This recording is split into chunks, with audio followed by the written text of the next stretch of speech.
I earned my degree online at Arizona State University. I chose to get my degree at ASU because I knew that I'd get a quality education, they were recognized for excellence, and that I would be prepared for the workforce upon graduating. To be associated with ASU, both as a student and alum, it makes me extremely proud, and having experienced the program, I know now that I'm set up for success. Learn more at asuonline.asu.edu. What's up, Buffalo Fanatics? Josh Allen here. Just wanted to say, go Bills. Ladies and gentlemen, it's your boy Rico back at it again. Welcome, folks. It's a new day. OTAs. We got things to talk about. Nuggets. Welcome, everybody tuned in. If you are here for the very first time, shout out to y'all. Smash that like real quick for your mans. And let's get into the show, man. And folks, for those that have been rocking with BF, salute to y'all. Thank you for the support. These are the dog days of the off season. You guys know how it is, man. So we're trying to squeeze as much juice out of the lemons. You know what I'm saying? To try to get these nuggets. And it's a slow period, right? OTAs are here. There's not a lot that's being said that we don't know. There are very few things that'll come out that are intriguing. Right now, stealing the headlines is this D-Hop news. D-Hop to Buffalo seems to be cooling off, or maybe not. Maybe it's heating up. Nobody really knows what's going on. The ultimate motivator in anybody making a decision, especially for career, it's always money. It comes down to money. Obviously, money is a big factor. Quality of life becomes something else. So you mean, what am I gonna? All right, I got the bag. Now what? So D-Hop gave us the 3 criterias that would make him happy. But we know part of that is true, right? It sounds good. It sounds really good. But if you remember just most recently, anybody tied to the Bills, we'll just talk about people that have been tied to the Bills. That would have made sense. J.J. Watt. J.J. Watt was coming into the end of his career. He wanted to be part of an organization that was a winning one that was going to present him a chance to win a Lombardi. So it made sense for him to join the Bills. That would have been big. That would have been a huge piece to the Bills building block. All those things were important to him, right? I want to be somewhere with a quarterback. Blah, blah, blah, blah. He signs with Arizona. Are you kidding me? So, at the end of the day, y'all can bump your gums all you want about, I want a quarterback. I want management to be great. I want the defense to be, man, the bag is what matters. At the end of the day, the bag is what matters. And D-Hop, he's going for the bag. He's going for the bag. And for those that were thinking that he was going to take a minimum deal, heck no. If you have an opportunity to make money doing the thing you love, there's no sense in taking less. You're gonna ball out no matter where you go. Right? Now you're gonna have the choices because the Cardinals are not retaining you, they're releasing you. And whenever it's officially done, we'll find out. I think it was supposed to be for Tuesday. I don't know. We'll see. But he's officially a free agent. So it's to the point where this brother went and got himself an agent. And that is the smart move. Because at this point, and my man Pierre alluded to this, and it makes a lot of sense. When you get this at this stage in your career, and not that he's getting older, but he is. Let's keep it a buck. He's getting older, and you're gonna have to. These teams want all these little caveats in there, right? They want all these little exceptions, and because you're this age, we expect you to do this, this, and this, and this, and if you don't get this, that's called incentives. So this is probably going to be a very incentive-laden contract. I know you're one of the greats. I know you have one of the greatest hands, but we also know that you've had some injuries in the past. We've also known that you had to take some PEDs in the past. So a lot of things are going to be in the contract. So when you're doing these contracts on your own, you might need a little help. So he went ahead and got himself an agent. And when you get yourself an agent, the agent's trying to get paid too. So they're going to go for the bag. They're going for the bag. So the question is, does Buffalo have the bag? And we both know the Buffalo Bills do not.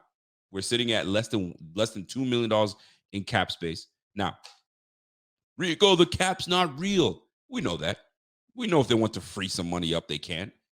But at the end of the day, you don't want to hinder your ability to to build for the future in making a move for D-Hop, right? So I said it earlier, before all this hoopla, I was out on D-Hop because I felt all the things that come with him, based on if we had to give up picks and give up this and mortgage this, that was different. Now that he's a free agent, is a different ballgame.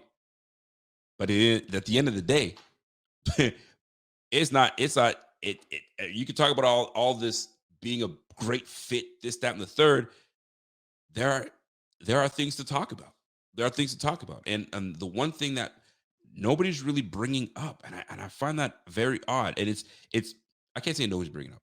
It's starting to come up very little, and I alluded to this last week, and I'm gonna bring this forward again. When you have a guy like D Hop that is one of the best in the game, it's 30, 31 years of age, he commands respect, right? He commands attention. And I'm not saying that he's the one that's needing attention. What I'm saying is he will command attention, and he will command attention from his quarterback, attention from his offensive coordinator, right? We brought him in. If we do bring him in, we bring him in for a good chunk of cash. When you bring someone in and you pay this person, you have to pay attention to this person. You're going to have to feed this person. Well, the Bills also have a bona fide star in Stephon Diggs. And not once have I heard Stephon Diggs. You know what I mean? When certain players are gung-ho about their team and adding people to their squad and so on and so forth, you hear it. It's present. It's out there, right? Just a small example. And obviously he's doing it because it's his brother. But like when that whole, you know what I'm saying, Trayvon Diggs and the swapping of the Dallas Cowboy stuff, and it was like, oh, I'd love to play with my brother. But that's his brother. But it's public. It's out there. I didn't see anything public coming from my man Stephon Diggs on D-Hop coming through. I haven't seen it.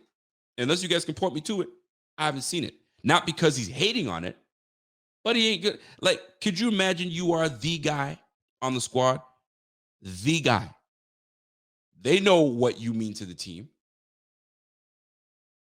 And all of a sudden they bring in another guy that's like you, the guy. So as the alpha receiver on the squad, how does that present to Stephon Diggs? I'm not saying he would have an issue with it, but I'm here to bring up how potentially he could feel, right? I'm that dude. And then now you're going to bring in D-Hop. What's going on? You're not happy with the production I give you? You don't like the 3 back-to-back seasons that I've given you that's been productive? You don't like that? It's not enough for you? So now you got to bring on D-Hop? That you can see how that could potentially present a problem. I don't know how great a fit it would be in terms of in the locker room. It sounds great at the beginning, but when it's crunch time, who are you going to? You know what I'm saying? Because if you're that alpha dog and you're that guy, you demand the football at crunch time. You didn't see the Bengals game? What's this mean? This means get your shit together. I'm your guy. Look for me. Let's make this thing happen. Now you bring in D-Hop. A whole bunch of egos going to have to be checked at that door. And you know, receivers be and this is not on Stephon Diggs, it's just a receiver position. Receiver position, these boys, they divas, man. They want that football. In crunch time, they want it. So that's a tough decision for a quarterback. Quarterback's going to have to, you know what I mean, pick your poison. Great for the team. It'd be great for the team. We get the dubs and all that stuff. But like, how would it work? How would it work? And you know what? I'm actually going to, I got to reach out to my man, Stevie Johnson. I'm going to reach out to my man, Stevie Johnson. I'm going to bring him on the show and I'll ask him. I want to know how as a receiver, how you feel, right? In the time of when you're in your prime. I'd love to get that. But we'll cross that bridge when we need to. But D-Hop to Bills is still a possibility. But the longer, you know what it is, man. The longer these things fester, the less chance it happens. It's just what it is, man. How many names have been tied to the Bills and we think we're gonna get it, and then they end up going somewhere else? OBJ to the Bills makes a whole bunch of sense. OBJ. The longer it festers, boom, doesn't happen. And that looked like it was like a pretty sure bet. We'll see. My man Joe, what's that? Joe, what did Joe?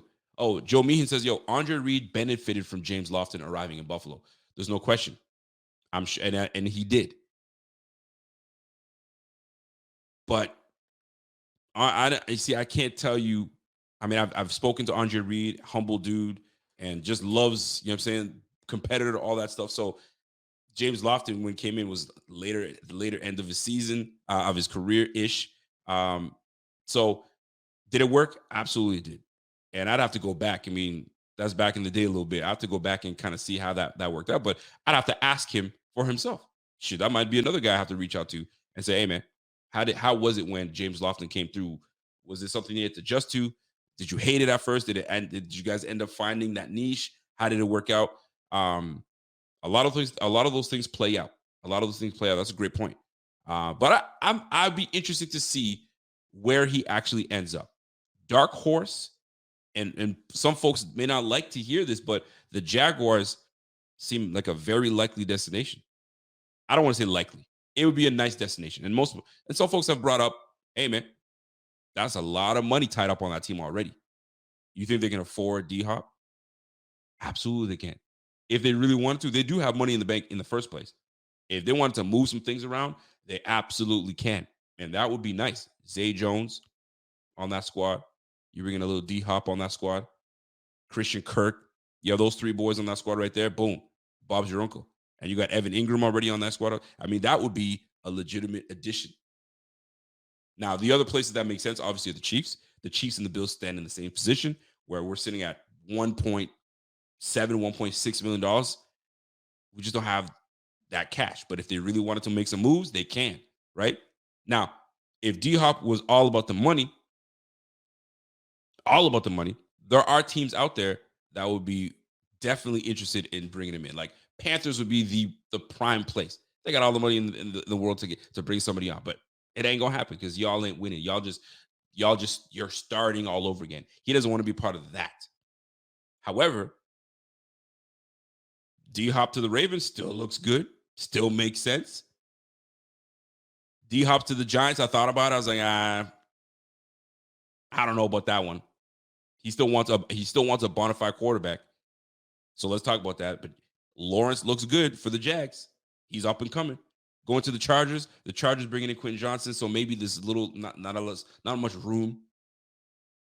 I'm trying to think of there was one other place that was at the Browns. You hook him with, you put D-Hop back with obviously Deshaun Watson, and you got Amari Cooper. So you got some things in that there. You got some things out there, man. So the Browns could be a dark horse, man. And I think Stefanski was like, hey, man, I'm always looking. So the D-Hop situation, listen, man, now it's getting muddy. Now he's got himself an agent.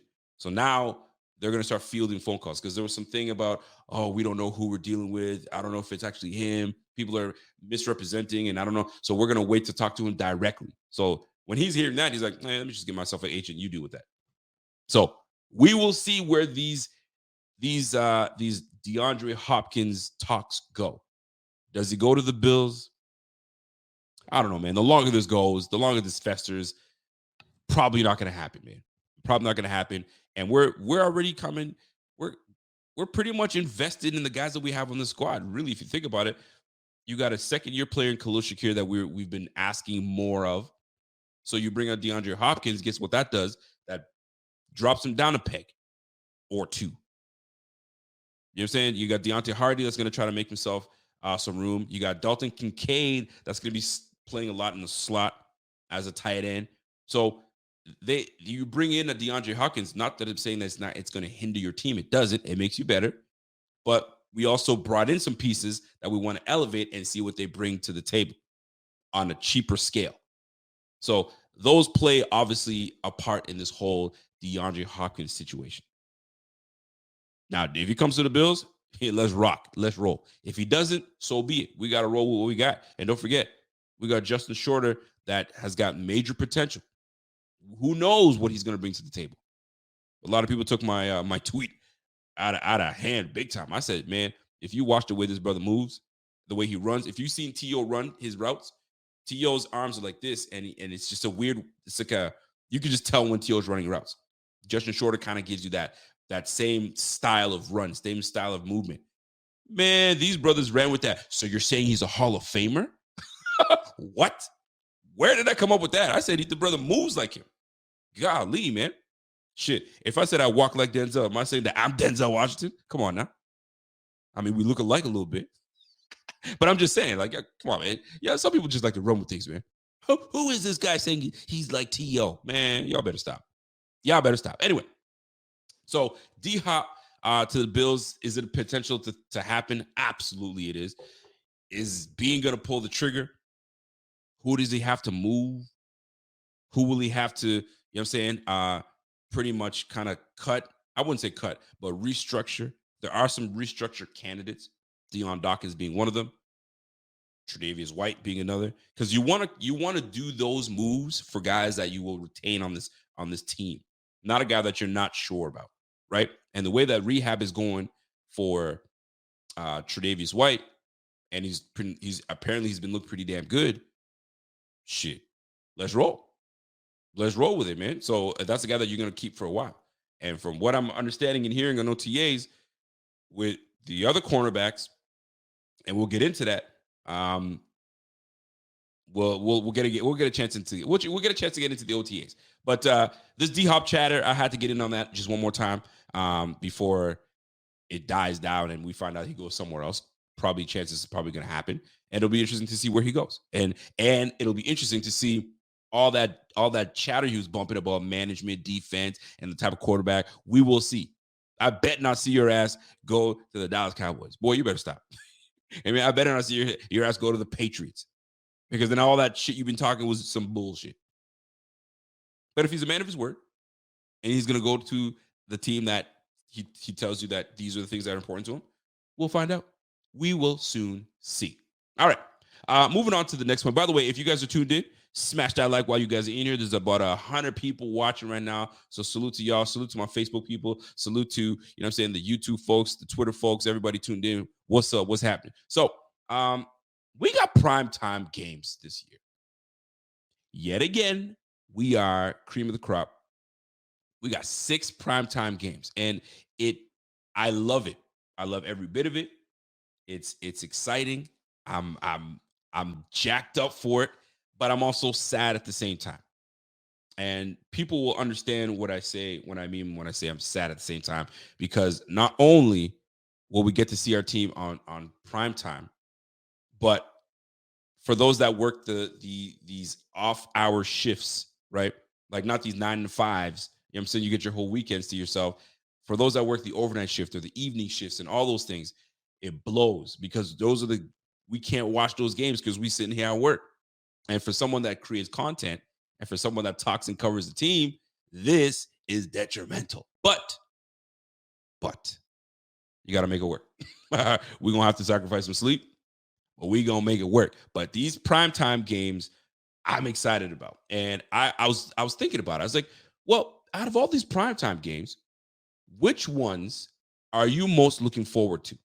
So you know what? I was like, F it. Let's rank them. Let us rank the top 6. And I'm going to start with the 6th team, the 6th game, if you will. That, I mean, obviously all games are very great. All games are amazing. Every one of these games that they've set us up with are great games. But there are some games where you're like, that's the one I'm looking forward to. That's the one I want to watch and see how this plays out. So without further ado, and without making y'all wait, let's start with it. So number 6 on the list. Actually, before I even put it, what do you guys think my number 6 on the list is? Which one stands out to you as the number 6 on the list, where you're like, I like all the games that we've been playing, but this is the one that I'm least excited to to really talk about and really get into. Which one stands out to you? I see Terrence, my man Terrence says, hey man, that Bengals Bills game's only one I care about. Hey, that's a good one. That's a good one. Sarah Christine says the Giants game. That's the one she's least looking forward to. The Giants game would be good. The Jets game, you're least looking forward to the Jets game, or is that the one you guys are looking forward to? Because the Giants game, I'm pretty excited about that one. I'm actually excited about the Giants game. And I'll let you guys know how it goes. But anyway, let's get into it. So the least The least interested that I primetime game that I'm like, yeah, it's nice, but that's not the one I'm looking forward to the most. That's the Bills and Broncos. That Week 10 matchup with the Bills and Broncos, it's a nice game. Russell Wilson, with the year Russell Wilson had last year, it was a rough one. It was a rough one. It was a rough one for him. It was a rough one for the Broncos. And just this whole let's ride. Yo, they dragged that brother through the mud.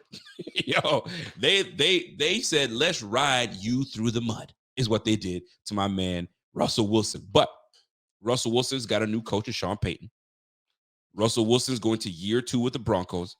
Jerry Jersey's coming back. Tim Patrick's coming back. So they've got some things happen. Javonte Williams, running back, is coming back off of injury. So that you gain back some beef. You gain back some toughness on this team. And Sean Payton is the biggest piece to this situation. The biggest piece of the situation, because you got a Super Bowl winning coach. You got a coach that knows the offense. He knows offense. So if anybody's going to turn things around in Denver, in Boulder, Colorado, in Denver, Colorado, if you will, that would be Sean Payton. And that's now there are, and why does it interest me? It's the Denver Broncos. Like, I mean, they weren't anything to look at last year. And we hyped them up like you wouldn't believe that they're about to, that the AFC is crazy, but the AFC West is nuts. How are we going to deal this, that, and the, nah, man. It was a dud. It was a complete dud. I'm not looking forward to it. So that is my number 6 on the list. There's nothing really that stands out to me. And we'll see how this plays out, man. So the Broncos, to me, that's the number 6 on the list. And I'm listen, if you guys can change my mind, jump in there and change my mind. But I don't know. There's nothing really that stands out to me. My man, Jeff King. What's good, Jeff? Jeff says, yo, I'm looking forward to our last game headed into the Super Bowl. That's the game I'm looking forward to. Brother, you ain't lying. Because man, I cannot wait until we have an opportunity to hear the Buffalo Bills are headed to the Super Bowl. Let me tell you something, man. I cannot wait to hear something like that. Jeff King, you are damn right. Let me put that back up there.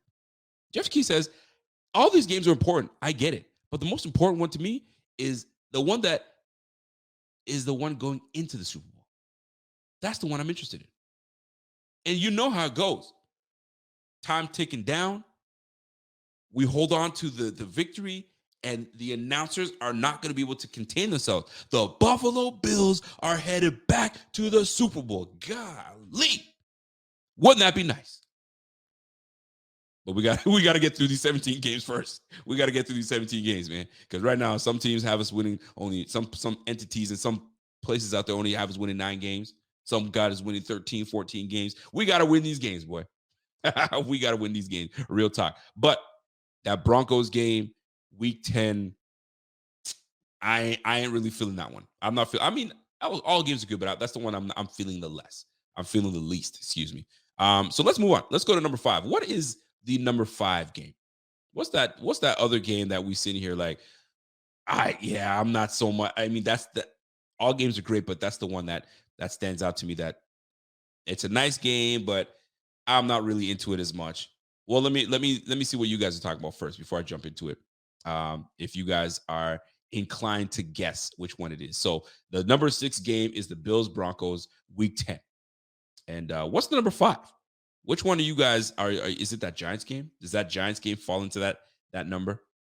Well, I'll tell you before I listen, I'm not even gonna let you guys jump into that right now. It's the Bills in London. The Bills in London versus the Jags, right? Week 5. Now, most folks will be like, but why? You get to go against Trevor Lawrence. Trevor Lawrence went against the Chargers, and he came back against the Chargers. It was legitimate, blah, blah, blah. You know what? I get it. I 1,000% understand it. But it's in London. You know what I'm saying? It's supposed to be a home game for us. And our home game's in London. You know what I'm saying? And not only that, you're watching a game at like 9 a.m. or whenever the game is going to be played at 10 a.m. or 11 a.m. It's like, I mean, I could, it's nice, but I'd prefer it to be, you know what I'm saying, at 1 p.m. You know what I'm saying, the 4 o'clock game. But if you're gonna make it a primetime game, you make it a primetime game. But you got me watching a primetime game at 11 a.m. I ain't interested. You know what I'm saying? Now, as for the matchup is a great matchup. Trevor Lawrence, Christian Kirk, Evan Ingram, uh, they got a slew of weapons on that squad. Like there's no ands, ifs, or buts about it. You already know that's a huge one. That's a massive game to when you look at two fire quarterbacks, two great head coaches. Peterson is holding it down over there with the Jags. He turned that damn franchise around. Because if you remember the last head coach they had, that boy he ran that team into the ground. It was run amok. It was run amok. You feel me? But I'm not feeling that early morning game. And some of y'all might be feeling it. Some of y'all might be going to the game. Now, if you're going to London, you're going to the UK, you know what I'm saying? Make sure, you know what I'm saying? Make sure that you really soak it all in. Soak it all in. But I'm not feeling that one, folks. I'm not feeling that one. Great matchup. You put that at a 9 p.m. game, 8 p.m. game. Now we got it. But you know what? Zay Jones ain't no joke, man. Zay Jones, I got a lot of respect for Zay Jones. When he's with the Bills, he was a rook. There was some dropsies, and he reinvented himself a little bit when he went to the Raiders, and he was looking pretty damn good. And he's really reinvented himself as a guy to go to with the Jaguars. So I'm good for that brother, man. Real talk, good for him. I'm actually really I'm happy for Zay Jones.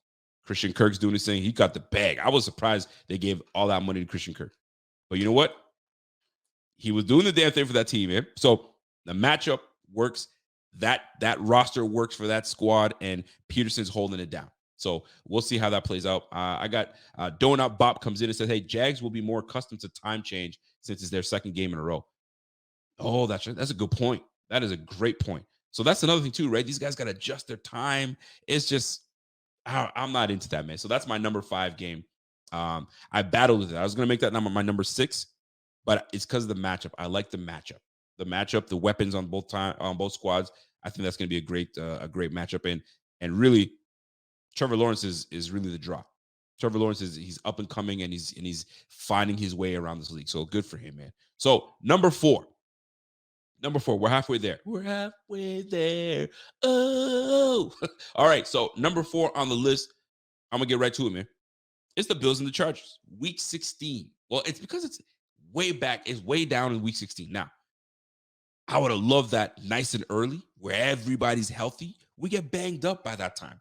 We get banged up. Who knows who's going to be playing? Who knows who's going to be around at that point? So if you're going to give us this Chargers-Bills game, give it to us early. You know what I'm saying? Where everybody's fresh, everybody's on their game, and now we can really see what's going on with that matchup, right? That's why you don't see a Bills-Chiefs week 16, week 15. You want that shit early. You want that early where everybody's healthy at that point, give or take. And now we see who's really about that life, right? But Chargers are a very good team. You got Khalil Mack, you got Joey Bosa, and listen, I was watching. I was actually listening to Khalil Mack talk the other day, and he was like, "Listen, man, if you think that was what we can give you last year with me and Bosa, you got another thing coming. We did not play well, and we could have played way better than we did. So we are about to bring it to y'all this year." I was like, "Golly, I don't want to hear that. I don't want to hear that." But I have tremendous respect for Khalil Mack. To this day, I waver back and forth, my man. We traded up for Sammy Watkins, and Khalil Mack was right there for the picking. He was right there for the picking. If we were trading up, we could have grabbed that brother right there, and what a difference he would have made for this team. Oh my God. Like, he's still doing things now. Could you imagine if we built off of bringing him onto the squad? And sometimes I get bothered by it. But at the end of the day, it is what it is. It happened. Sammy Watkins came through, gave us a bit of buzz in the city. And that Sammy Watkins addition ended up making the Bills have to make a decision with Stevie Johnson. Oof. It pains me to this day when we had to make that move to Stevie Johnson. When we brought in Sammy Watkins, we said, all right, Stevie has been great. We're going to trade you to where you want to go because, you know what I mean, we know you're from the Bay. So they trade that brother to what? I think it was San Fran he went to first. Or was it the Chargers? San Fran. Oh, did that ever pain me? I don't know about you guys, but when they moved Stevie Johnson, I was pained because, yes, we had Robert Woods. Yes, we had, I think, Marquise Goodwin. Was it the year before? I think we had Marquise Goodwin on the side. I wanted every one of those last guys on the squad. Stevie, Sammy, Robert Woods. Like, we should have kept that thing. Saddens me. It does. It really does sadden me. But here we are. You know what I'm saying? Sammy Watkins is somewhere in the league. I don't even know if he's in the league still. And Stevie Johnson is still he's still that guy. I love Stevie Johnson. That's my favorite Bill of all time. You already know that. Let's move it on. But these Bills Chargers game should be great. It's one of those games where you're gonna have to protect Josh Allen. Protect Josh Allen. Because in the words of Deion Sanders, they coming. You know what I'm saying? And we're gonna be screaming around that edge. And they've got some great weapons. Obviously, Keenan Allen's on that squad. They got Eckler. Eckler's just like this guy can run the ball inside, outside, catch the football. They've got some great weapons on that squad. And then let's not talk about the defense. Defense, I mean, you already know what it is. So they're coming into their own. So that, to me, that's the number 4 game. It's gonna be nice. I wish they made it earlier, but this setup is gonna be something, man, because these games are gonna matter down the stretch. And I see why they did it.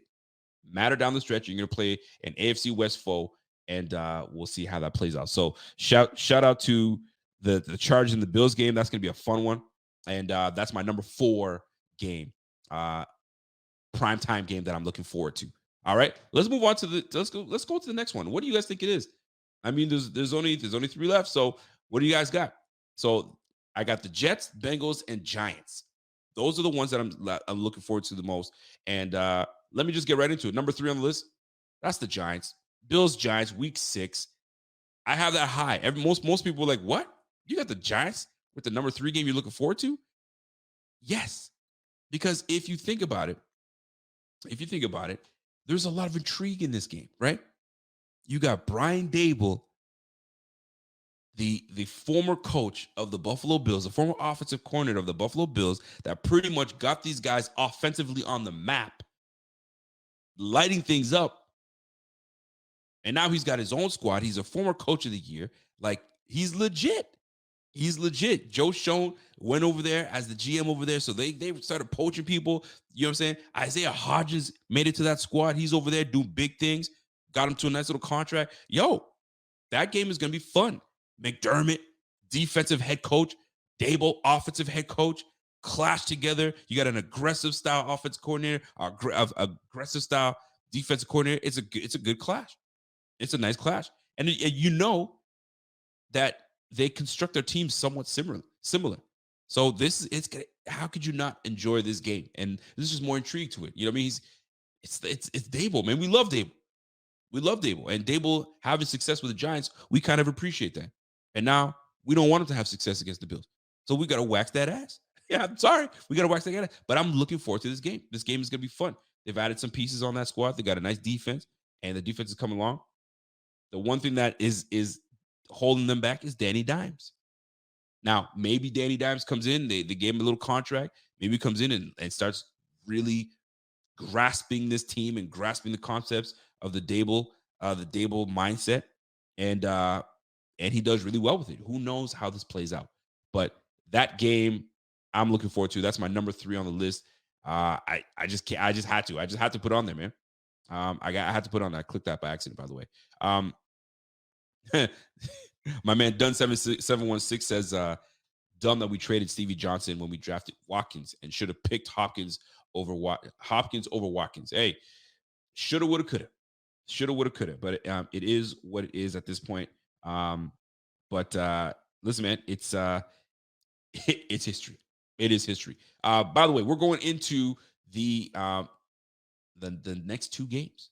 We're going into the next 2 games. You guys let me know which ones you guys are feeling. Which one is it? Is it the Jets game or is it the Bengals game? Those are the 2 games left. Which is it that you think is the number 2? Or which is the number 1 game that we should be looking forward to?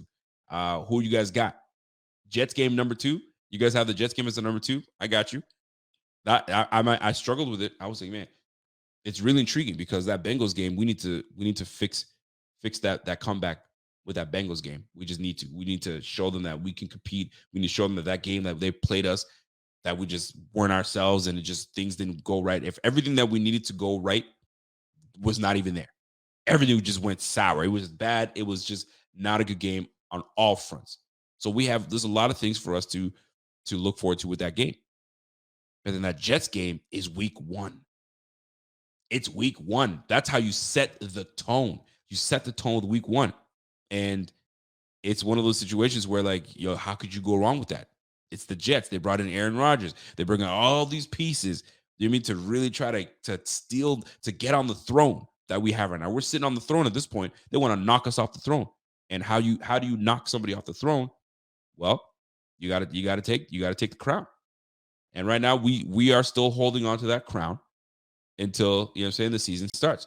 But you know what? I can't do it. I can't allow, that to happen. So you know what? That Bills versus Jets week 1 game, that's the number 2 on my list. And here's the reason for it when I go by it. And that Jets game, and I personally think we lose this game. I think we split with the Jets this year. And that week 1, I think we lose this game. I think the game being at the Jets and the hype is around them, all that good stuff. And that's not to say we're not talented enough to whoop them, because we are. But I think that the juices will be flowing with that squad. And we start off the year 0-1, which I absolutely hate. But that's my prediction. I'm going to stick to it. That's what I predicted that's going to happen. And I think they steal that game from us in week 1.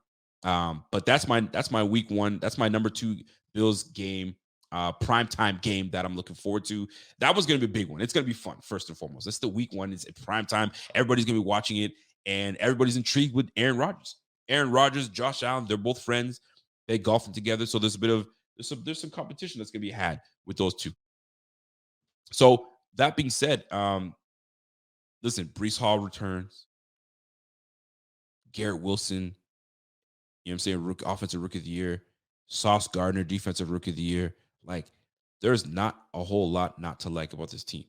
Mosley holding it down at the middle linebacker spot. Quinnen Williams on the defensive front. Jermaine Johnson, they've got some dogs on this team. They got dogs on this team. And they really did well these last 2 years. They've really built this team to compete. They really have. You can't even hate. You can't throw shade. They really have. You know what I'm saying? And some folks might say, man, you sound scared. It's not about sounding scared, because I know a lot of people. So Pierre likes to say that, man, you sound scared, bro. Nah, man, ain't nothing about being scared. It's more showing respect. You got to show respect to them, because they brought it to us last year, and they didn't have the proper roster that they have right now. And they're gonna come with it, man. They're gonna come with it. So and Robert Saleh, a good defensive coach. He's got some better pieces on the squad. He's really gonna cater to the guys on the squad, and he's gonna bring it to us. So this is the game that is gonna be fun to watch. There's no question about it. So the Jets week 1, that's my number 2 game, and I'm looking forward to that game. It's gonna be a big one. And last but not least on this list, it's the Bills Bengals week 9. The Bills and Bengals week 9 has to happen. It has to happen, and it can't happen soon. If they gave it to us sooner than that, I would have loved it. But this game right here, how could you not make this the number 1 game on the primetime list? Have to. Joe Burrow is getting all the love. Joe Burrow, you know what I'm saying? I had Bengals content creators talking mad-ish. I have one of my good friends, Brandon, is a Bengals fan, and he was like, yo, we're going to slap you up. I was getting heated the way he was talking. Yo, we're going to slap you up. What do you mean? Yo, his face even saying that was making me upset. You know what I'm saying? But I had to put on a brave face. I'm like, nah, hold on a sec.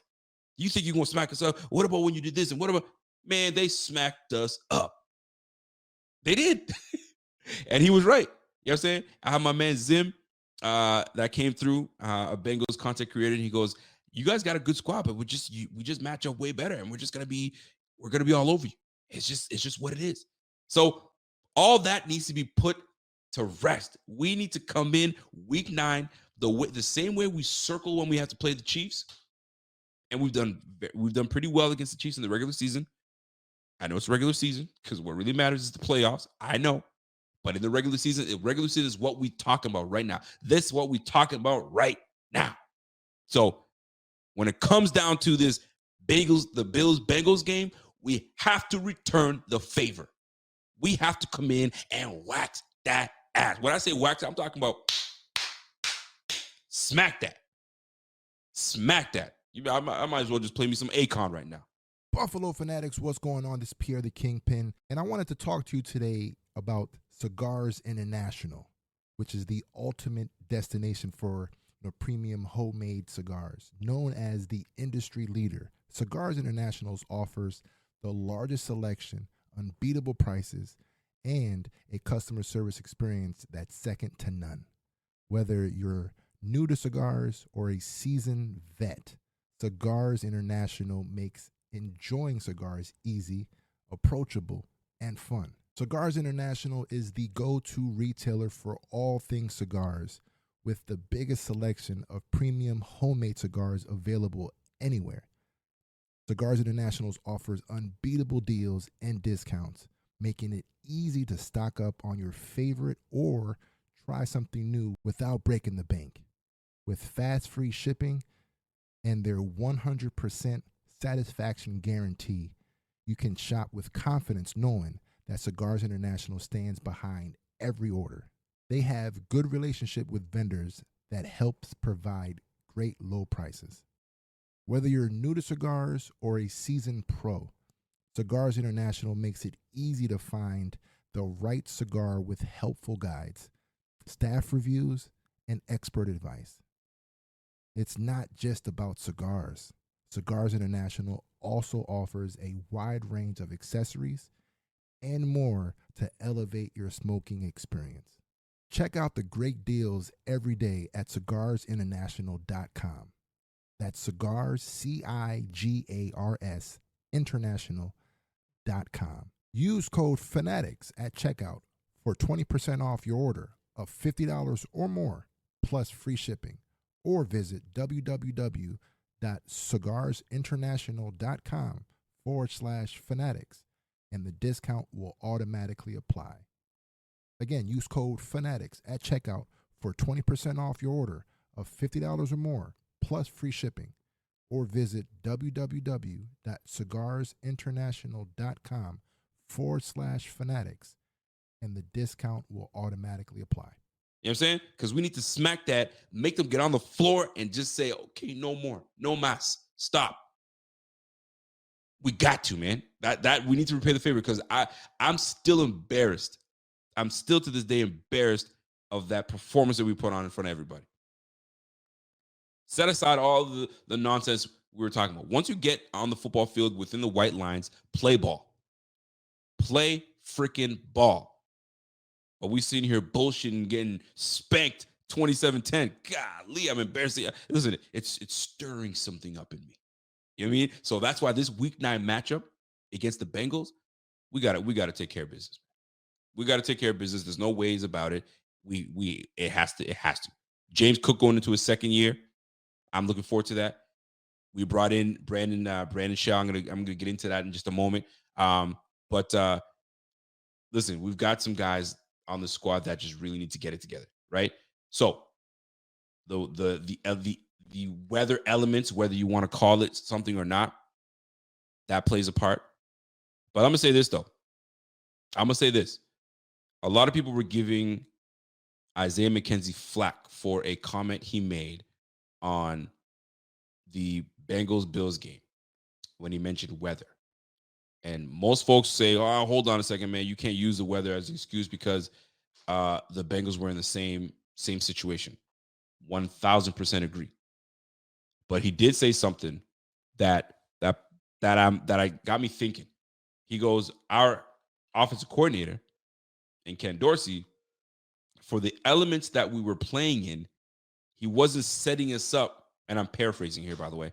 He wasn't setting us up to win. He wasn't setting us up to play, you know what I'm saying, to put us in position to make plays. Like, it's snowing. You know that the weather, the conditions are crap, footing is crap, and you got us just running these clearing routes and deep routes, and like, it's basic. No wonder we lost. So like, and that's what I caught from him. It wasn't about the weather. It was about in the weather, put us in a position that we're calling plays that fit us to win this game.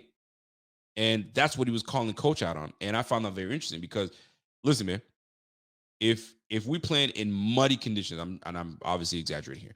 We're playing in muddy conditions. It's a monsoon. Okay. And we sitting here airing it out. deep shots. It's like, whoa, this is a game where you gotta, you know what I mean? It's a bruising game. Run the freaking football. Everything stay close. Like that's how you're gonna do it. But we airing the football out. That ain't a recipe to win. And these rains that you can't see. I mean, I'm exaggerating completely, but that's what I gathered from Isaiah McKenzie. And case in point, if you look back at that game where it's windy, it's cold, there's snow, all that good stuff, guess what the Bengals did? They ran the freaking ball. They ran the ball. Joe Mixon, what do you have, like 160 yards rushing? Like, it was ridiculous. But they played to, and I'm going to sound like Herb Edwards here, they played to win the game, and they did. They whooped us 27-10. But they played to win the game because they ran the freaking football. Golly, man. I'm getting all worked up again. Anyway, I digress. But you guys catch my point. So we will see how this plays out week 9. This is a big matchup. This is huge. We better circle that bitch on the calendar. And when that time comes, when the Bills and Bengals play, we got to leave with a dub. We got to leave with a dub. And just to make sure that I want to stay true to my ranking system. Did I have us winning that game? I got to go back. I had us losing that game, by the way. Although I have us losing that game because I just think that that's just the way it's going to shake out. I obviously I want to win that game, but that's the game I'm looking forward to. It's not about winning and losing. It's about what game am I most looking forward to watching. That's the way I look at it, right? I think we lose that game. But I mean, predictions are a crapshoot. I can predict that we go 17-0 and we go 0-17. You know what I'm saying? I can predict that we win 13 games, we win 8. I can predict that we win 7 games because I think we're going to be trash, but we win 14. You know what I'm saying? It could go anywhere. It really can. You know what I'm saying? But this isn't about winning and losing because I've already done that. I already went through the schedule. I have us, I think I have us going 12-5 this year. It's just a tougher schedule. It's just what it is. But this very game I'm looking forward to. And it's just a big one. We need, if we win this one, that's great. I just don't see us winning that one. Now, out of the games that we are on primetime, just so I can tell you how I had this, had it played out actually. So primetime, let me go through my notes. So I got us losing against the Jets. So we lose against the Jets week 1, primetime. The next primetime game was in London. I had us losing that one too. Damn. So we lose that one. Hold on. So we win the Giants game. And then we're up against the Bengals. We lose that one against the Bengals. We win against the Broncos. And then the Chargers, we win against the Chargers. I have us win against the Chargers. And listen, golly, I didn't realize that I picked the games like that. Well, that's just the way it is, folks. That's just the way it is. The primetime games, I didn't even look at how it played out. It's just that's the way I had it going. So these primetime games ain't looking too hot according to my my list here. Golly, we gotta be better. I hope that my list is wrong. Let's just put it that way. I hope my list is absolutely wrong, and we go from there. You know what I'm saying? But shit, that's just the way I picked it out, and I have to stick to it. I'm not gonna change up. I gotta stick to it, and I'm not gonna change up. But that's just the way I have it. So Broncos, I have us winning. I have us losing in London. And the reason I took the loss in London was because of time, and we're changing schedules and so on and so forth. So there's a lot into that game why I have us losing that game. Chargers, I have us winning. Giants, I have us winning. Jets, I have us losing. And Bengals, I have us. Yikes. Primetime games don't look good for us this year, guys. That's just the way it is. I apologize if you guys don't like that list. It's just what it is. I hope I'm wrong. So, folks, that's the list. The primetime games that we got going. It's gonna be a fun year, man. This is gonna be a fun year. This is gonna be almost a redemption year because although, and it's weird to say this, although we won 13 games, it just feels that against the teams, I mean, they were playing some really strong teams, and I feel like this is a redemption year almost for priming us for the playoffs and then really making it work in the playoffs. Playoffs is where we need to really perform, and that's the big one.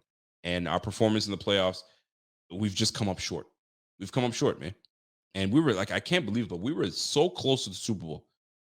Like we don't realize like, I'm not saying we take it for granted, but we were in the AFC Championship game. AFC Championship game. Playing the Chiefs. Golly, like we were close, but we just weren't ready. We just weren't ready. We just weren't ready. And we lost that AFC Championship game. And then the division round. You know what I'm saying? We got 13 seconds in the division round. And then we go in the division round again. We just smacked up. Like, golly, man. We're so close. So we just gotta get back to it, make it work, and let's just make a run, baby. Let's make a run. Damn it.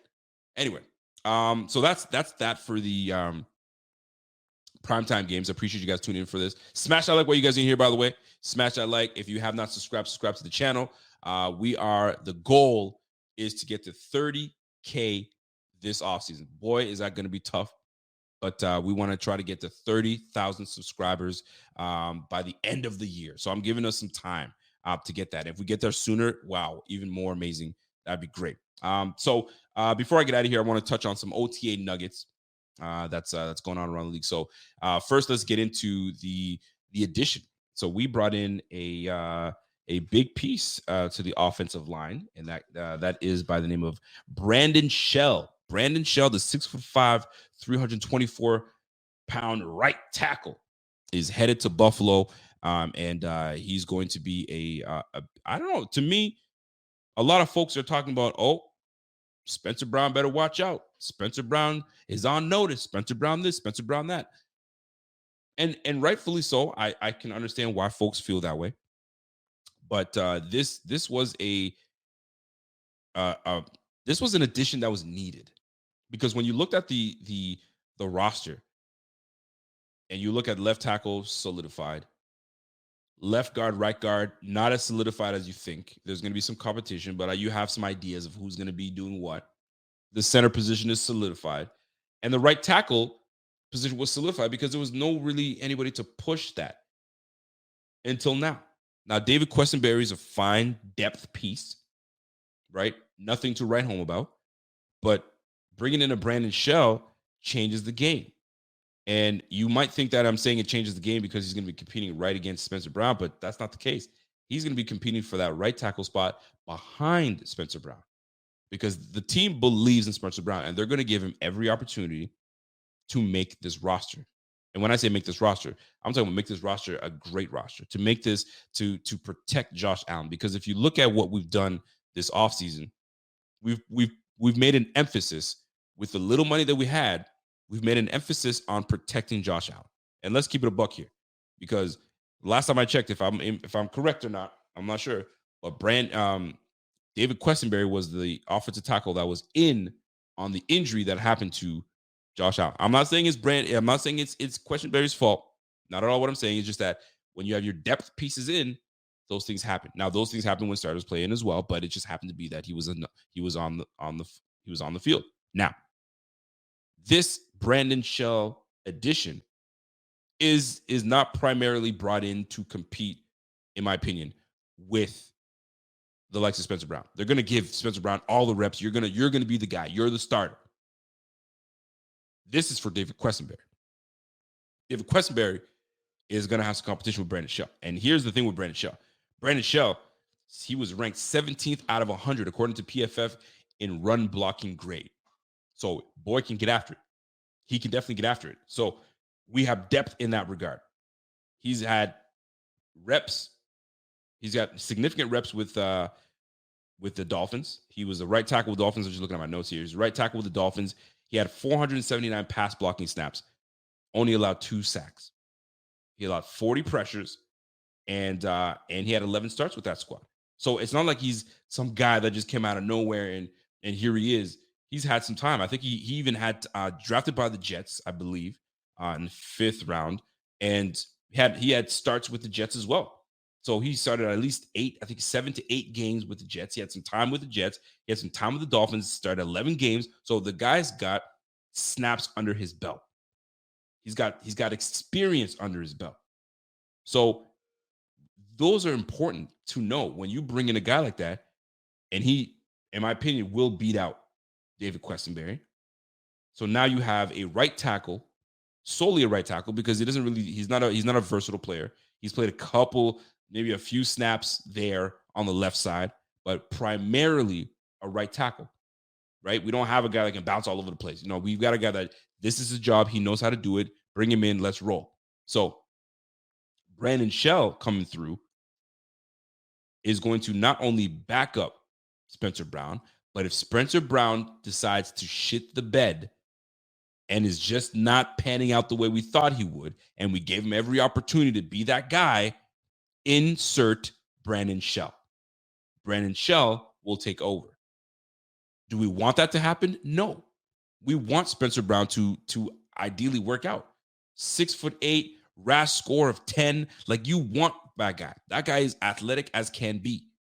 However, Spencer Brown has some struggles. Spencer Brown struggled mightily his rookie season. Spencer Brown was hurt last year, but also had some struggles as well. So am I confident in Spencer Brown's ability? I'm shaky. I'm shaky on it. And if we're really trying to make that run, you got to protect number 17. You can't have these mental lapses. You can't have these guys just run around you like you're nothing. You are athletic as can be. You're strong as an ox, man. So we got to put it together year 3. Year 3 is a massive year for Spencer Brown. We got to put it together. Yes, your rookie year wasn't the greatest, but you got some experience under your belt. I mean, last year wasn't your great. I mean, it was a vast improvement. Don't get me wrong, but golly, this is it. You got to put it together. You got to put it together. Or Brandon Smell, he's smelling of a way to get into that. Don't give him that opportunity to get in that right tackle position. Because I, as a fan, wouldn't be happy about it. I want my guy Spencer Brown to be that guy, but I got my reservations. So Brandon Shell comes through. I think that. He will gain some valuable reps, and I think he'll beat out David Questenberry for the spot, and then he will be our depth piece at right tackle if things don't work out the way we wanted to with Spencer Brown. So we'll see what it is, man. We'll see what it is. Sarah Christine says, I loved him chugging a beer with a crowd in his rookie year. And you know what? That's probably the highlight of his career so far. Nah, I'm just going to keep it a buck. That's probably the highlight of his career so far, chugging a beer with the fans. You know what I'd rather be you doing? Crushing a beer on your opponent's forehead. That's what I'd rather you do. And I'm hoping that this is the year that it happens. He puts it together. I really want that to happen. So shout out to the Bills on making an effort on bringing some depth pieces and bringing some pieces that will help this team and really put some competition out there. Competition is what brings the best out of folks. So that's what we want. Last but not least, man, we're going to get into OTA talk. There's really not much to write home about when it comes to that.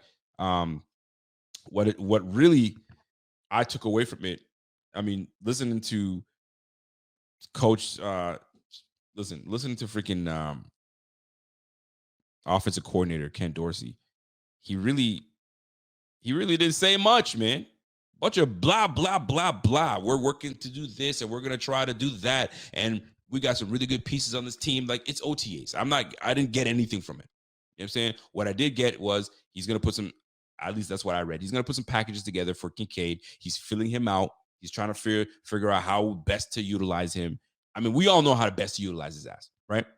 You brought him in to be the bigger Cole Beasley and replace what Cole Beasley was able to give you, but on a grander scale, a bigger scale, at a tight end scale, right? You can move him up. You can move him inside, move him back outside. Like, he's going to give you that. We know that.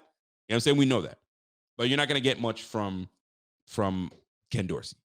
That's just what it is, right? But OTAs, the one that I'm looking at, I'm reading because when we're not there, and I'd love to be able to have an opportunity to say, yo, give me my phone, Give me a little notepad. You know what I'm saying? Send me out to Buffalo. Let me watch these OTAs and kind of give you guys what it is. I'd love to be able to do that, but we aren't. We are at the mercy of, to listen and watch the Sal Capaccio's and then Perinos and, all the other reporters that are doing a great job of covering the team and letting us know what they see at these OTAs. And I ain't buying it, but Terrell Bernard got a pick today against Matt Barkley. So I ain't buying it. Good for him. Right position, right time. Good on him. It's cool. What I want to see, what I was interested in seeing, the biggest nugget that I got for us, Christian Benford continues to freaking be a thorn in Kaiir Elam's side. I don't care what anybody wants to tell me. Kaiir Elam is allowing Christian Benford to stick around. Now, maybe I'm reading way too much into it, and I probably am. But I'm going to tell you something, man. I need this guy right here to have a massive second year. I need it. And I know it's OTAs. And love it that Christian Benford is actually gaining these nice reps with first team. But golly, you need to stand out. You need to. It's necessary. You know what I'm saying? We can't have this, oh, well, they're splitting time. And no. We're done with that. There's no more splitting time. We're done with the splitting time. Takeover. It's the takeover. Do I need to play some Jay-Z for you? Do I? Come on, now it's a takeover, man. Take over that stuff. Stop letting these guys just move around and be in your space. Because that's what it feels like. This Christian Benford cat is making plays, bruh. And if this continues, shoot. Christian Benford is just going to take over and take that number one spot. He's just going to work on his craft on being a better man-to-man cover guy. We already know he's got the zone coverage down pat. That's what he does best. But I need my guy Kaiir Elam to just, I need that. I wish you had more time to fend this guy off, man. Fend Christian Benford off, because that boy ain't letting you breathe. And this is the beautiful thing about competition. But it's the optics. We moved up to grab Kaiir Elam.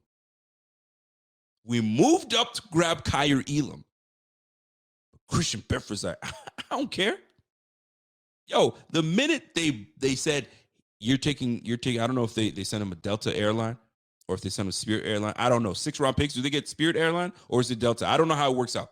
But I'm sure Kaiir Elam got the private jet treatment, and then Christian Benford had to take Spirit airline. But damn the Spirit airline, he came through and was like, I don't care. I'm here now. And that's what really matters at the end of the day. Drafting and all that stuff is great.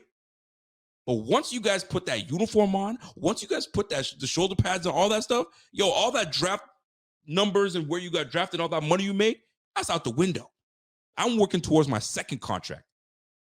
And how I work towards my second contract is by poking holes and climbing the ladder and trying to take your spot, Kaiir Elam. That's what Christian Benford's trying to do. So Kaiir Elam, not only do you have to defend the likes of Garrett Wilson, you got to defend the likes of Alan Lazard. You got to defend Parker. You got to defend Stephon Diggs in practice. You got to defend your damn position from Christian Benford, because he's coming for your ass.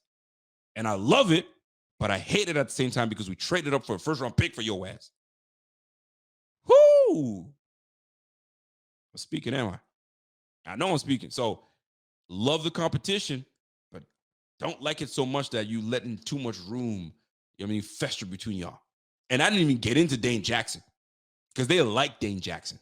Don't you dare let Dane Jackson come in and say, yo, Kaiir, Christian, man, get behind me, bro. It's Dane Jackson season. Yo, I don't want to hear that shit, man. As much as respect I got for all those guys, I don't want to hear that shit. I don't. Golly, man. Anyway, but that's the biggest nugget that I got from it. And I'm not hating on Dane Jackson. If Dane Jackson comes in and really, you know what I'm saying, and comes in and says, yo, I'm the one that's going to be crossed from Trey White. I don't care what y'all talking about. I don't care that you got drafted in the first round. I don't care that you got drafted in the 6th. My ass got drafted in the 7th, and I'm holding shit down. So golly, man. Not something that I was looking for. I didn't even think I was going to go here with this, but here I am. Here I am talking about the freaking cornerback spot number 2. And guess what? And it's going to come down to competition. At the end of the day, guys, you guys know what it is. Trey White has been looking fantastic, apparently. So hopefully he returns to his all-pro prowess, all-pro, you know what I'm saying, all-pro Trey. But there's some competition at that cornerback spot. Oh, that's going to be tough, man. It's going to be tough. It's going to be tough. It's going to be fun to watch. So that's a 3-man race right now. Dane Jackson, Kyer Elam, Christian Benford. Now, the linebacker position, Mr. Bobby Babich, former safety coach, has moved down to the linebacker coaching. And listen, obviously with the move away from Tremaine Edmonds going to the Bears, we clearly allowed that to happen because we're like and I'm no film guy, but this is going to be like almost like a NASCAR type of defense, right? You ain't got no traditional pieces on this team, traditional big time linebacker like a Paul Posluszny. You know what I'm saying? When I say big time, I'm not talking about like, you know what I mean, big time skill, but like a thumper. We don't got no like Takeo Spikes. We ain't got no, you know what I'm saying? Like Tremaine Edmonds type of thumper linebacker. Thumper, I say thumper. I laugh when I say that. But you know what I'm talking about. Your big traditional middle linebacker. We don't got that no more. Now we just got linebackers that got speed, that got the ability to tackle, that can read a defense, that can drop into depth coverage, that can move around, that's going to be all over the place. So that's what I got from Mr. Bobby Babich. And he goes, listen, man, we're just going to have, it's going to be a matchup. Because this is what this league is about. It's about matchups.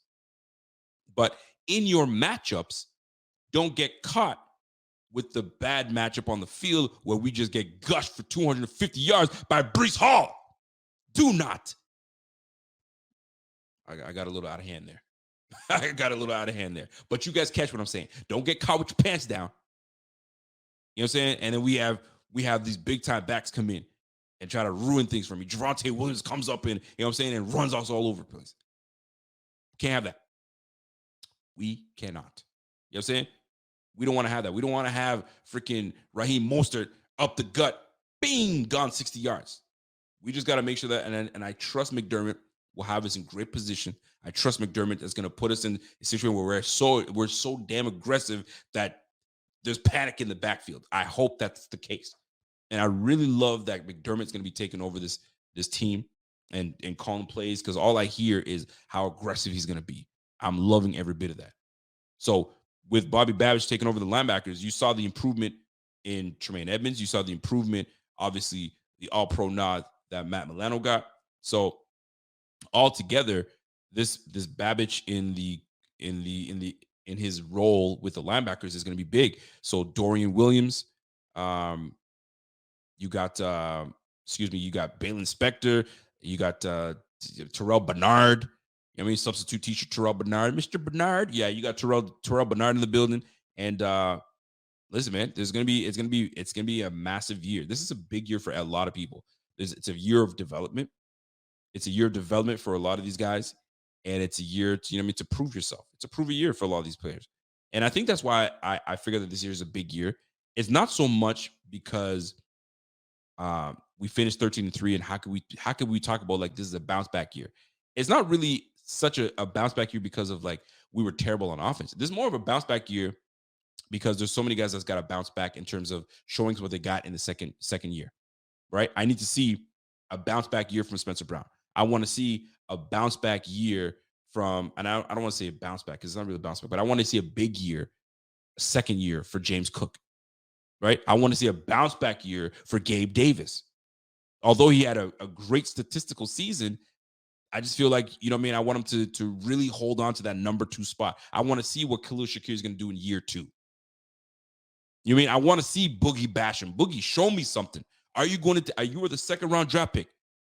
Are you going to leap the depths and show us what you got in the absence of Von Miller? right? Those are the things I'm talking about, right? Like, look, I was just alluding to the cornerback spot.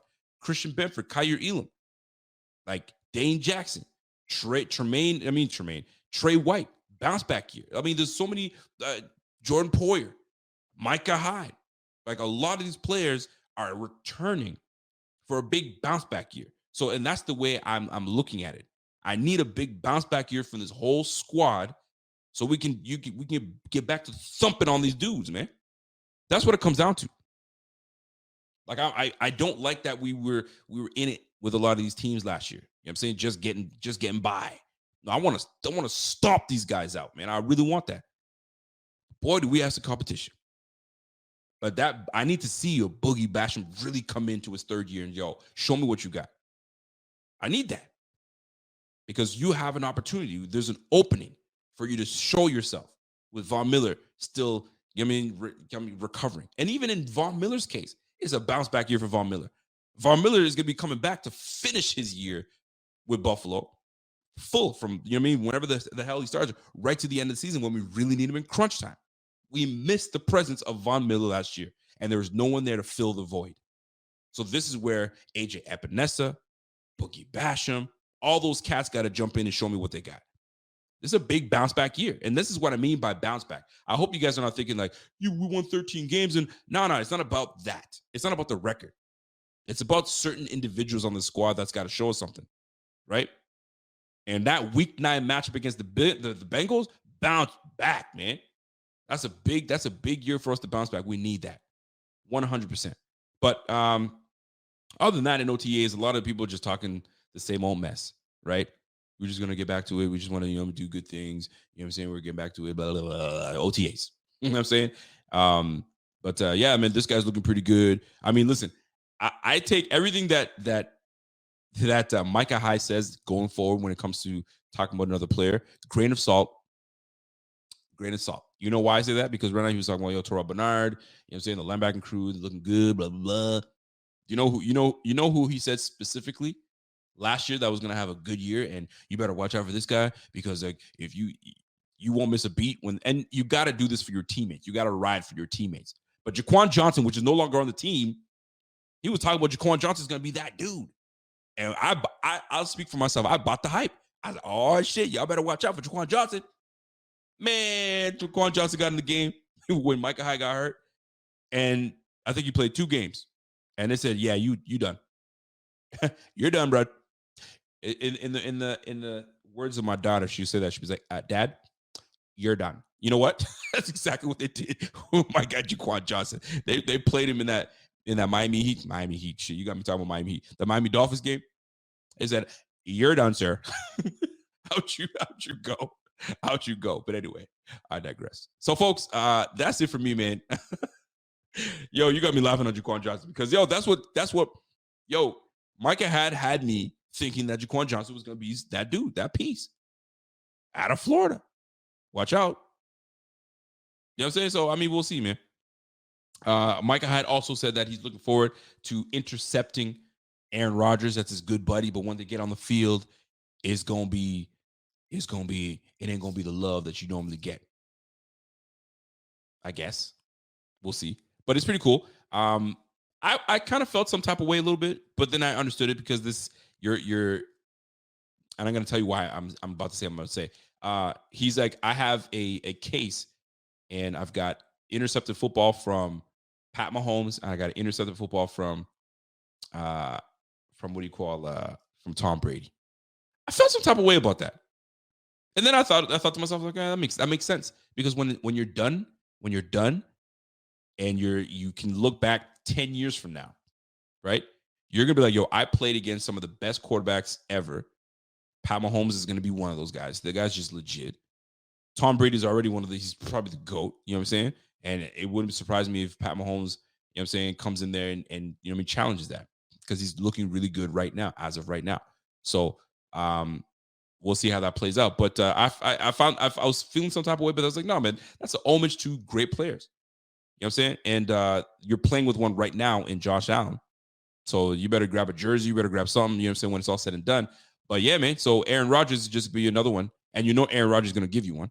You're going to take that. So you're gonna have a third football in your mantle, in your case. So we'll go from there. Anyway, so that's it for me for OTAs, folks.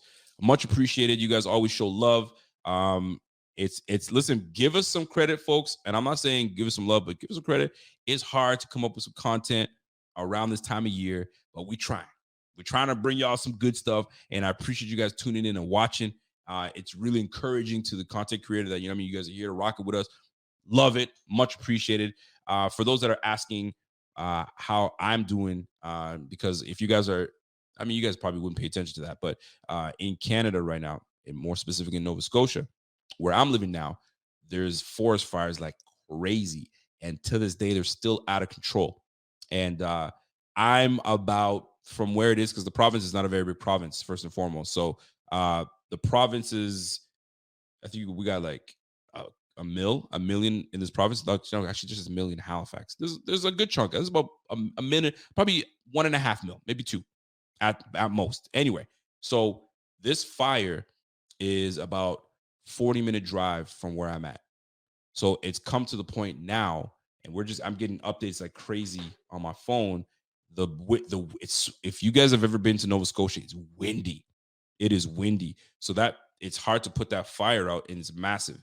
You've got 2 fires right now going that's out of control, and they've got water bombers. I think that's what they call them, water bombers, in and trying to get this thing going. It's just not stopping. It's rolling, and to the point where I just woke up because I got to go to work soon. I just woke up, and wifey's like, "Yo, the smoke is actually getting close. Like we can actually smell the smoke in the air." So now that's starting to get a little and they're starting to evacuate places that are like about 25 minutes away, right? So it's starting to get a little scary a little bit. I've never been in a situation like that before. So apparently these out west, there's things that happen like this all the time. You guys, for those that are in these areas that have these forest fires and so on and so forth, it happens. But anyway, hopefully, you know what I'm saying, these things settle down. We're hoping for some rain that'll calm it down a little bit, but it is what it is, man. So if you guys are out there, send some love, send some prayers our way, so things can get calmed down a little bit. And because some people have lost some valuable things, man, lost some homes. They've had to let the livestock, horses are, and I kid you not, horses are running wild everywhere. You'll be driving, there goes a horse. So it's kind of sad at the same time, because like the person that had this livestock was, obviously they didn't want their pets to be sacrificed, so they let them out. So like it's craziness. It's right. I've never seen anything like this, but it's pretty nutty. But we are here doing what we got to do. Everybody's trying to roll with what they got to roll with. Some people we've actually invited some friends of the wife, because they've been evacuated, so they'll come through, hang out, do what you got to do, and then we'll go from there. So hopefully it subsides. It's about half hour, give or take. Now I think it's getting a little closer, so they gotta calm that thing down. But anyway, that's the update with that Nova Scotia fire right now, but it's not stopping. So if you hear, oh yeah, they've calmed it down, no, man, that thing is still rolling. And the way it started was a brush fire. There's a fire ban that was on, and I guess somebody was burning I didn't know people do this, right? And I guess it's for people that live in big land, where you don't. I thought if you do a fire, you kind of have it. What do you call that? Contained, if you will. But apparently, y'all people just burned their brush just on the ground, just like that, and a wind caught it, and that's how it started on one end. And then allegedly, some kids were burning tires in the forest, and then boom. So 2 fires started. It's just weird, just very strange. But anyway, all depending on the wind. If the wind dies down, maybe we can get that. But the wind here is just craziness. It blows heavy here. So that's the update. I just wanted to give you guys the update and give you guys the update on what's going on. And I'll keep you guys updated, and we'll go from there, man. But yeah, these guys, apparently these brush fires, it wasn't controlled. They just burned them around the ground, nothing around it, not caved in by brick or anything. Just let them go. So, and that's pretty much what happened, man. So that's the update. And for those asking for updates on my back is a little better. Still crap, but we're still trying to working through that. My man Richard Ford comes in and says, "Yo, that's not good for Rico. Hope everything goes well for you, man. Get them fires put out, man. People burn stuff all the time. Yeah, I've seen fire jump from side of the highway to another. So here's the big thing. So it was on one side of the highway, and they said it jumped the highway. I don't know what the heck that terminology means by jump the highway, but it jumped the highway. And now it just started on one side. So it's like, it's craziness. I had guys come into work. I was like, what is that smell? And he came from that area because he lives in that area, but he's on the other side of the highway.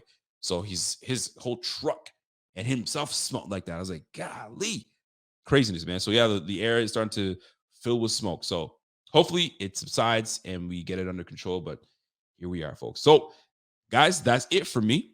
If you guys enjoyed the show, do me a favor, smash that like.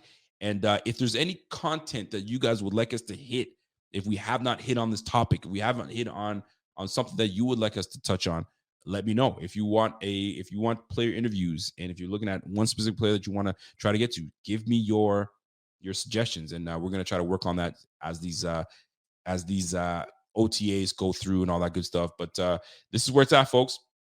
So listen, man, jump in. Buffalo Fanatics is on Twitter, and my man will retweet anyone who tweets hashtag remember who we have. My man P Money says, listen, he will retweet that.